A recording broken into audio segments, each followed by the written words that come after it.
Welcome to NCN news. నా పేరు పుష్ప. బులెటిన్లో ముందుగా హెడ్లైన్స్ చూద్దాం. నిడదవోలులో రెండవ రోజు ఘనంగా 58వ జాతీయ గ్రంథాలయ వారోత్సవాలు. తూర్పుగోదావరి జిల్లా నిడదవోలు పట్టణంలోని నందిన సుబ్బారావు లీలావతి శాఖ గ్రంథాలయంలో రెండవ రోజు 58వ జాతీయ గ్రంథాలయ వారోత్సవాలు ఘనంగా జరిగాయి. ఈ కార్యక్రమానికి ముఖ్య అతిథిగా ప్రముఖ చార్టెడ్ అకౌంటెంట్ పచ్చిపులుసు శ్రీ రామారావు హాజరయ్యారు. ముందుగా గ్రంథాలయ ఆవశ్యకతను తెలియజేస్తూ పురవీధుల్లో భారీ ర్యాలీ నిర్వహించారు.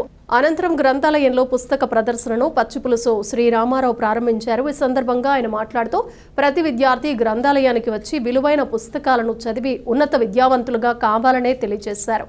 ఈ కార్యక్రమంలో గ్రంథాలయ అభివృద్ధి కమిటీ సభ్యులు సుంకవల్లి శ్రీధర్, గ్రంథాలయ అధికారి గద్దె శ్రీనివాసరావు, యోగా గురువులు సానపు వెంకట సుబ్బారావు, పొన్న కృష్ణబాబు, ఎల్లపు పైడయ్య, కుందుల ప్రభాకరం, ఏవి రమణ, విద్యార్థులు, ఉపాధ్యాయులు, పట్టణ ప్రజలు పాల్గొన్నారు.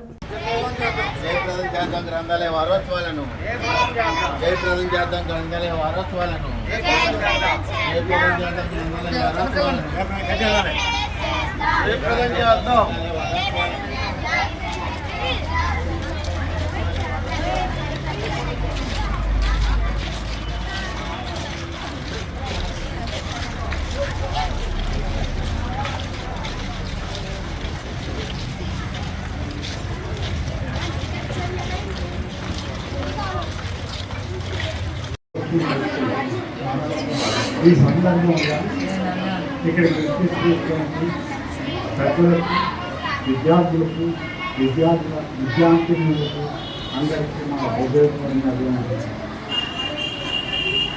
ఇప్పుడు వందే మాతరంతో మనం ఈ కార్యక్రమం ప్రారంభించడం జరిగింది. ఆనాడు బకింగ్ చక్రవర్తి గారు విశ్లేషించినటువంటిది క్లుప్తంగా వందే మాత్రంగా మన జాతీయ దేశానికి తరువాత ఒక ప్రత్యేకమైనటువంటి ప్రాధాన్యత కల్పించింది. కేంద్ర ప్రభుత్వం వారు కూడా ఈ నెల 26వ తారీఖు వరకు కూడా ప్రతి పాఠశాలలో ఈ వందే మాత్రం ఆలాపన చేయాలనేటువంటి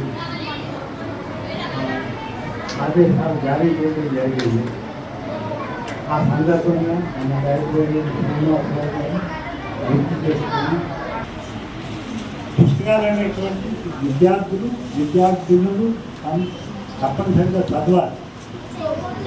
ఇవాళ డిజిటల్గా మీకు ఎక్స్ప్లెయిన్ చేయటం వేరు. ఉపాధ్యాయులు బ్లాక్ బోర్డ్ మీద చాక్ పీస్ తీసుకుని మీ యొక్క ప్రతిస్పందన అర్థం చేసుకుంటూ మీకు పాఠాలు వివరించడంలో ఉన్నటువంటి ఆనందం అది వేరు, మీకు కూడా అంత రక్తికరంగానూ ఉంటుంది. కాబట్టి పుస్తకాల పఠనం, అలాగే ఎస్ఎంఎస్ పంపడం, మెసేజెస్ పంపడం కాదు, ఉత్తరాలు రాయటం లేకపోతే కథలు రాయటం అనేటువంటిది